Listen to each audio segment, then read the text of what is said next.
রেশমের সুতোয় বোনা অপূর্ব নকশা, মসৃণতা আর আভিজাত্য, রাজশাহী সিল্কের এ বৈশিষ্ট্য একসময় মুগ্ধ করেছে দেশে বিদেশের মানুষকে। ব্রিটিশ আমল থেকে গড়ে ওঠা এই ঐতিহ্য আজ শুধু একটি শিল্প নয়, রাজশাহীর পরিচয়েরও অংশ। পেয়েছে ভৌগোলিক নির্দেশক বা জিআই পণ্যের স্বীকৃতি, কিন্তু সময়ের সঙ্গে সেই সোনালী দিন যেন ফিকে হয়ে গেছে।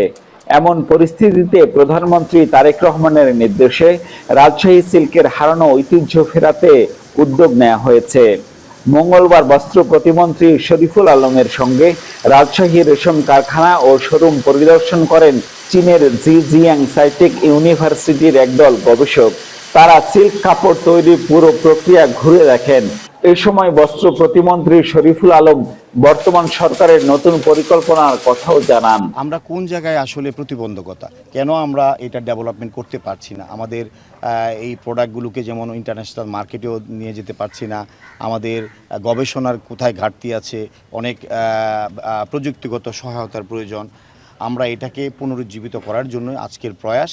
আমি বিশ্বাস করি এই সফরের মাধ্যমে চায়নার যে টেকনোলজি, তাদের যে ফ্যাশন ডিজাইনিং, আমাদের যে মার্কেট প্রমোশন করা, ইভেন কি লোকাল এন্টারপ্রেনার যারা আছে তাদেরকেও বিভিন্নভাবে সহযোগিতা করার ক্ষেত্রে এই সফরটা তাদের প্রযুক্তি এবং তাদের অভিজ্ঞতা আমরা কাজে লাগাতে পারবো।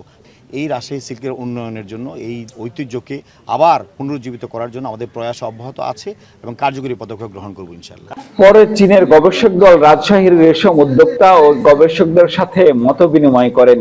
এই সময় জিজিয়াং সাইটেক ইউনিভার্সিটির প্রফেসর সু কুইজি বলেন, And the Hangzhou city in China also have a name, is the Silk City in China.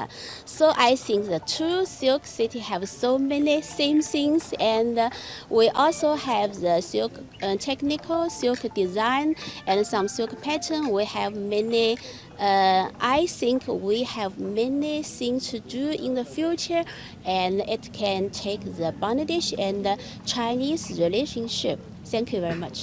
এই উদ্যোগ সফল হলে তৈরি হবে হাজারো নতুন কর্মসংস্থান, বাড়বে রেশম চাষ ও দেশীয় সুতা উৎপাদন। জিয়াউল গনি সেলিম, বাংলাদেশ বেতার, রাজশাহী।